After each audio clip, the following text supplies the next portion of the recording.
Chapter 3: The silent killer of your efficiency. It's not what you think. Your production line is losing up to 2 hours a day, and you don't even notice.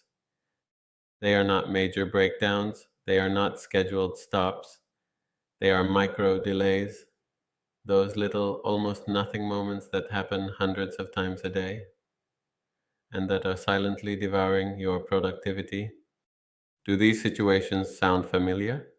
15 seconds adjusting a machine, 30 seconds looking for a tool, 1 minute waiting for the next batch, small jams between operators.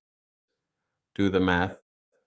If you lose just 20 seconds per cycle, and each cycle produces one piece, if you produce 300 pieces in that shift, that's over 100 minutes lost per shift, and in a month, thousands fewer units produced. Real consequences. Costs per unit rising without reason, delayed deliveries, frustrated customers, equipment wearing out faster, your team working more, but producing less. But there is a solution.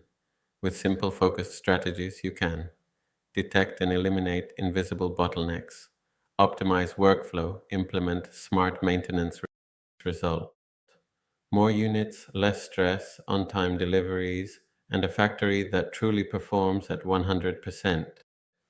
Ready to find out how much you're losing and how to get it back? Comment micro, and we'll send you a quick guide to identify your first micro delays.